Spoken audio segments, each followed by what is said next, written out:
Hello everyone, welcome back to this lecture. आज के इस लेक्चर में हम लोग गेल-यूजैक्स लॉ के बारे में पढ़ने वाले हैं, जो हमारे कम्पिटिटिव एग्जाम और बोर्ड एग्जाम के पॉइंट ऑफ व्यू से भी काफ़ी ज़्यादा इम्पोर्टेंट है। ध्यान से सुनना। हमारा जो चैप्टर चल रहा है वो हमारा है मोल कंसेप्ट। मोल कंसेप्ट।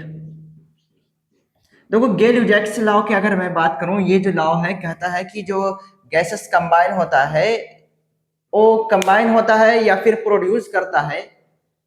मतलब कि when gases combine or produce in a chemical reaction, that show simple ratio by volume provided all gases at same temperature and pressure। तो ये इस तरह की इसकी कहानी है, हम इसको देख लेते हैं। हमारा जो आज का लॉ है वो है गेल-यूजैक्स लॉ। काफी ज्यादा इंटरेस्टिंग है, ध्यान से सभी को सुनना बस। गेल-यूजैक्स लॉ।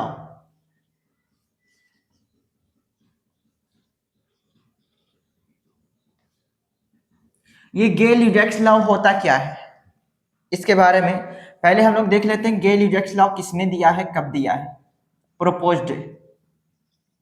तो इसके बारे में आता है कि Gay Lussac law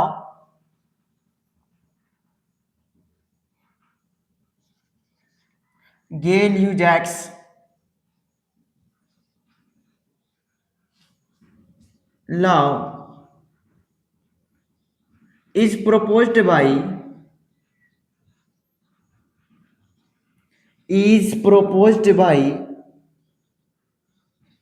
गेल-यूजैक्स।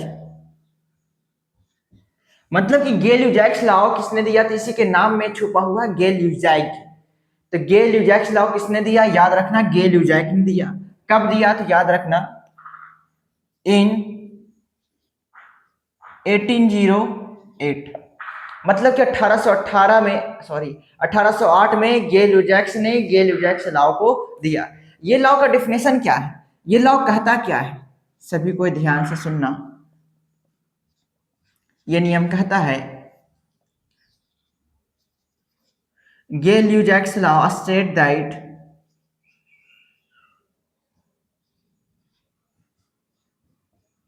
state that when gases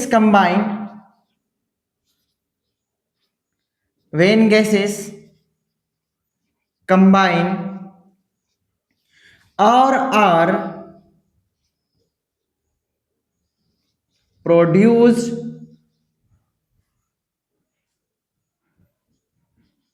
in a chemical reaction or are produced in a chemical reaction,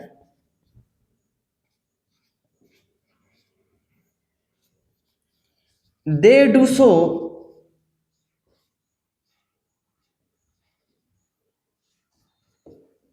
simple ratio, या फिर कह सकते हैं simple wool number ratio, simple ratio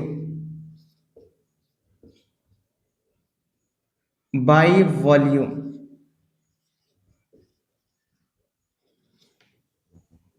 provided all gases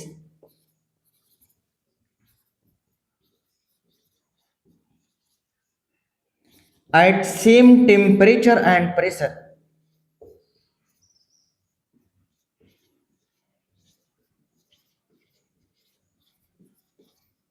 at same temperature and pressure। तो कहता है कि Gay Lussac law, अब हम लोग समझ लेते हैं। अब सभी को ध्यान से सुनना, काफी ज्यादा फोकस अपना रखना इस पर। तो Gay Lussac law state that when gases combine or are produced in a chemical reaction, they do so simple ratio by volume provide all gases at same temperature and pressure। ये नियम कहता है, गेल-यूजैक्स लॉ स्टेट दैट, ये गेल-यूजैक्स law कहता है कि when का मतलब जब गैसेस कंबाइन करता है, जब गैसेस आपस में मिल जाता है, मतलब कि जब अगर अलग अलग गैस है, जैसे देखो H2 है और ये O2 है, ये कहता है कि आपस में कंबाइन करता है। बोलता है वेन गैसेस आर कंबाइन, या फिर बोलता है कि वेन गैसेस कंबाइन और are produce in a chemical reaction, या फिर केमिकल रिएक्शन में गैसेस उत्पन्न होता है। गैसेस उत्पन्न कैसे होगा, अगर ये हमारा H2 है और ये हमारा O2 है, ये चीजें आपस में कंबाइन कर रही है, लेफ्ट वाला कंबाइन करता है, प्रोड्यूस होता है राइट साइड में। तो बोलता है कि व्हेन गैसेस कंबाइन, चाहे गैस कंबाइन करता है या फिर गैस केमिकल रिएक्शन में प्रोड्यूस होता है, तो बोलता है व्हेन गैसेस कंबाइन और produce in a chemical reaction they do so simple ratio by volume provided all gases. मतलब कि सभी गैसेस के लिए ये सिंपल रेशियो को प्रोवाइड करता है। सिंपल रेशियो क्या हो सकता है, जैसे देखो सिंपल रेशियो में हो सकता है 1:2, 2:3, 3:4, इस तरह से, या फिर 1:2, 3:2, इस तरह से। मतलब सिंपल नंबर में होनी चाहिए। इसका क्या मतलब 1 2 3 4 5 6 7 8 इस तरह से, या फिर फुल नंबर में होनी चाहिए। उम्मीद है कि ये बातें क्लियर हो चुकी होगी। तो यहां पर कहता है कि गैसेस कंबाइन करता है या फिर प्रोड्यूस होता है केमिकल रिएक्शन में, तब इसका जो रेशियो होगा वो सिंपल हो गया। और ये कौन से दृष्टि से, तो वॉल्यूम के दृष्टि से। किसके लिए, सभी गैसों के लिए। क्या कंडीशन है, सेम टेम्परेचर होना चाहिए और सेम प्रेशर होना चाहिए सभी गैसेस के लिए। ये नहीं कि आपने H2 के लिए आपने अलग से ज्यादा टेम्परेचर दे दिया, इसके लिए कम कर दिया, तो ये फिर कहानी चेंज हो जाएगी। कहता है कि इसके लिए सेम टेम्परेचर, इसके लिए भी सेम और इसके लिए भी सेम होनी चाहिए। अगर हम इसको बैलेंस कर देते हैं, बैलेंस करोगे तो यहाँ 2 लगा दोगे तो 4 हाइड्रोजन हो गया। अब इधर भी 4 कर दो, कितना ऑक्सीजन, 2 एकम 2 ऑक्सीजन, 2 ऑक्सीजन, ठीक है। अगर मान लेता हूं कि यहाँ पर ये जो H2 है और ये O2 है, आपस में कंबाइन किया। जैसे देखो O2 का कितना मॉलिक्यूल है, 1 है। ये आपस में कंबाइन किया, 2H2 मॉलिक्यूल प्रोड्यूस किया। हम इसे देखो मिटाते हैं, इसके बाद मैं आगे बताता हूँ। देखो काफी ज्यादा यहाँ से बहुत ज्यादा इंटरेस्टिंग है, एकदम याद रखना। हम इसे मिटा देते हैं, आप लोग स्क्रीनशॉट भी ले सकते हैं इसका। देखो एक और एग्जांपल यहाँ पे याद रख लेना आप लोग, N2 प्लस H2, और ये क्या बनाता है, तो याद रखना अमोनिया बनाता है जिसका नाम है NH3। और बैलेंस अगर करोगे तो 2 यहाँ लगेगा और 3 यहाँ लगेगा। बैलेंस करना मैं सिखा दिया हूँ। हम इसे मिटाते हैं।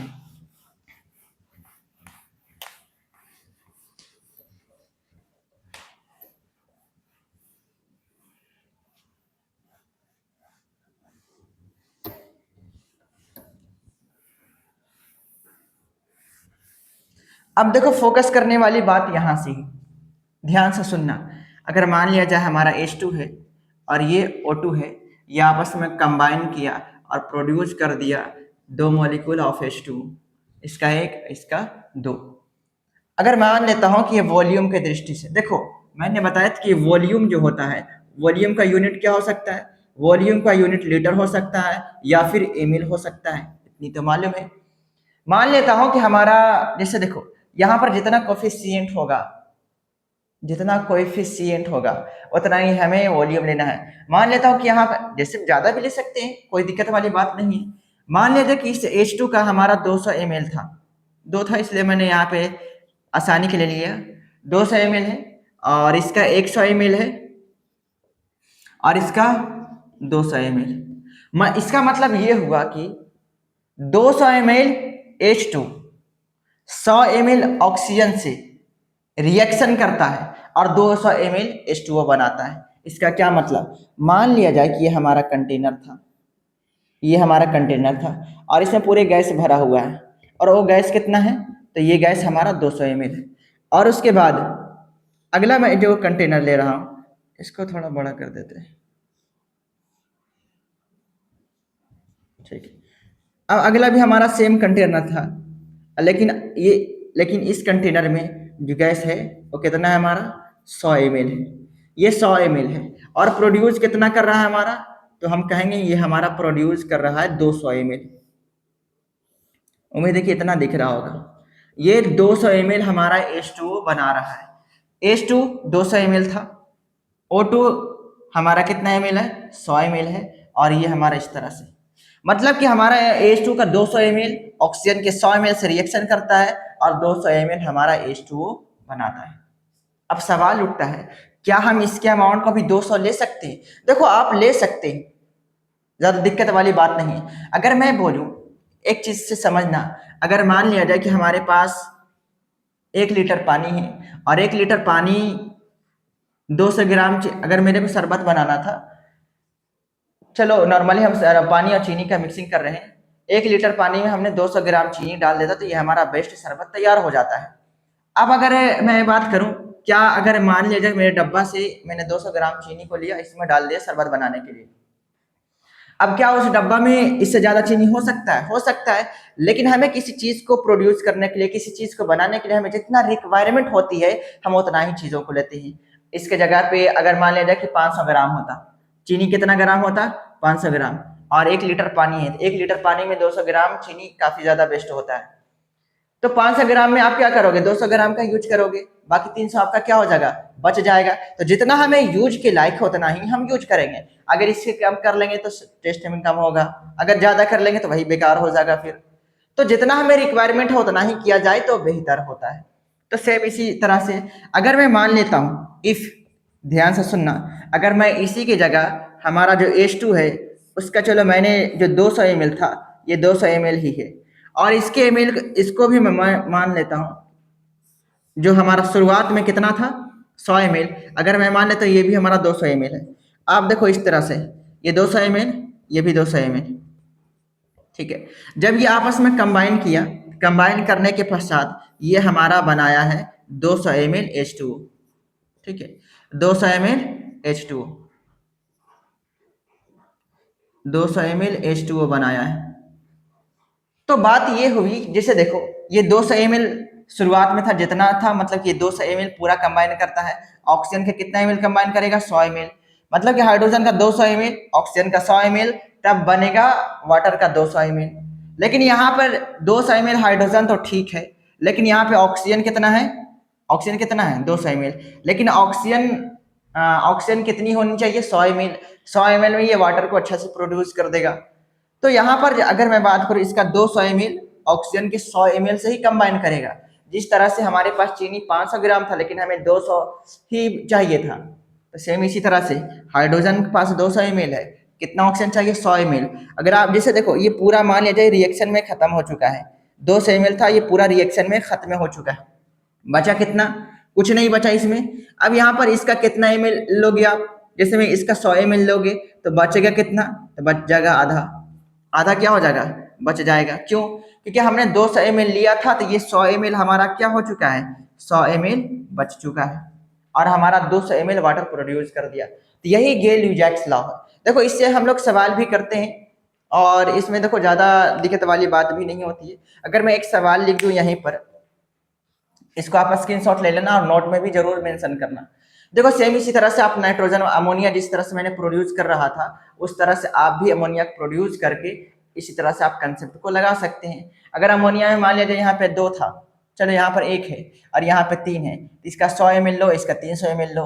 और अगर दो, अगर जैसे मैं देखो मैं पूरा लिख देता हूँ, अगर N2 है और ये 3H2 है और ये बनाया है 2NH3, तो आप क्या करोगे? अगर इसका 100 ml लेते हो तो इसका 300 ml लोगे। अगर इसका जैसे में देखो यहाँ पे 1 था, मैंने 100 ml ले लिया, ये 1 का 3 गुना है ना, तो मैंने इसका 300 ml लिया। अब यहाँ पर देखो अमोनिया कितना गुना है? 2, तो इसका 200 ml लो। मतलब कि 100 ml नाइट्रोजन, 300 ml हाइड्रोजन और 200 ml अमोनिया प्रोड्यूस होता है। जब 300 ml हाइड्रोजन को 100 ml नाइट्रोजन से रिएक्शन करवाते हैं, 200 ml हमारा अमोनिया प्रोड्यूस होता है। देखो अब इसे हम मिटाते हैं, एक न्यूमेरिकल इसी के साथ हम लोग कर लेते हैं। देखो हमने इतना कंसेप्ट पढ़ा तो न्यूमेरिकल हमसे बनना चाहिए, और ये बनना लाजमी है। ध्यान से सुनना, एक न्यूमेरिकल लिख रहा हूं मैं।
ध्यान से सुने। कहता कि if 20 litre of water vapour या फिर आप H2O भी कह सकते हैं क्योंकि वाटर का फॉर्मूला H2O होता है। तो बोलता है कि if 20 litre of water produce होता है, कहाँ प्रोड्यूस होता है? केमिकल रिएक्शन में, या फिर प्रोड्यूस इन फॉलोइंग रिएक्शन भी कह सकता है, produce in following chemical reaction, ऐसे भी लिख सकता है, produce in a following chemical reaction, then what will be respective volume of hydrogen and oxygen. तब हमें क्या बोला है? रिस्पेक्टिव वॉल्यूम निकालना हाइड्रोजन और ऑक्सीजन का। पहले देखो, अगर मैं इसका बना लेता हूँ केमिकल रिएक्शन को, और ये बनाता है H2O, बैलेंस भी कर दो यहाँ पर, ठीक है। तो ये हमारा बैलेंस हो चुका है। तब कहा था कि यहाँ पे 20 लीटर वाटर है। कितना लीटर वाटर है? तो 20 लीटर वाटर है। 20 लीटर वाटर प्रोड्यूस होता है केमिकल रिएक्शन में। तब पूछा है कि हाइड्रोजन और ऑक्सीजन का वॉल्यूम क्या है। जैसे देखो, वाटर का वॉल्यूम कितना है? 20 लीटर। अब मैंने पीछे बताया था कि वाटर का वॉल्यूम 20 लीटर का बना होगा। वाटर का वॉल्यूम 20 लीटर का प्रोड्यूस होगा जब इसका 2 था। जैसे देखो, पिछले अभी तुरंत मैंने बताया था कि इसका 200 ml, तो इसका भी 200 ml। अगर इसका 20 लीटर तो इसका भी कितना लीटर होगा? 20 लीटर। और इसका कितना होगा? सर 1 है तो इसका 10 लीटर। मतलब कि यहाँ पर अगर मैं बात करूँ हाइड्रोजन का, तो हाइड्रोजन का जो वॉल्यूम आया है, हाइड्रोजन का जो वॉल्यूम है वो कितना है? 20 लीटर। और यहाँ पे ऑक्सीजन का जो वॉल्यूम है, ऑक्सीजन का वॉल्यूम हमारा 10 लीटर। तो हमारा आंसर क्या होनी चाहिए? तो 20, 10 होनी चाहिए ऑप्शन के हिसाब से। तो हमारा आंसर 20, 10। उम्मीद है कि ये बातें समझ में आ चुका होगा। जैसे ध्यान देना, मैंने अभी तुरंत बताया था कि अगर hydrogen 200 ml hydrogen 100 ml oxygen से रिएक्शन करता है तो 200 ml प्रोड्यूस करता है। तो अगर 20 लीटर हमारा वाटर दिया हुआ है, तो 20 लीटर वाटर कैसे बना होगा? जब इसका 20 लीटर हाइड्रोजन और 10 लीटर ऑक्सीजन कंबाइन किया होगा। अगर ये बातें थोड़ा डिसमिस है तो आप पीछे एक वीडियो करके देख सकते हो, काफी ज्यादा बेस्ट से समझाया। उम्मीद है कि इसमें आपको कोई दिक्कत और परेशानी वाली बात नहीं होगी। इसका आंसर हमारा 20, 10 होगा। तो यहीं के साथ इस लेक्चर को हम एंड करते हैं। अगर आपको इसके अलावा कोई और भी टॉपिक पर कुछ वीडियो चाहिए, कुछ टॉपिक को अंडरस्टैंड करना है काफ़ी ज़्यादा बेस्ट लॉजिक और एक्सप्लेनेशन के साथ, तो आप कमेंट कर सकते हैं। और इसको अपने दोस्तों के साथ भी शेयर कर दिया करें ताकि वो भी एक अच्छे से पढ़ सके, पढ़ाई कर सके। ठीक है, फिर इसी के साथ मिलते हैं हम लोग नेक्स्ट लेक्चर में। बस आप लोग अपने पढ़ाई को सही से करें, हम भी आपके साथ हैं। फिर मिलते हैं। All the best.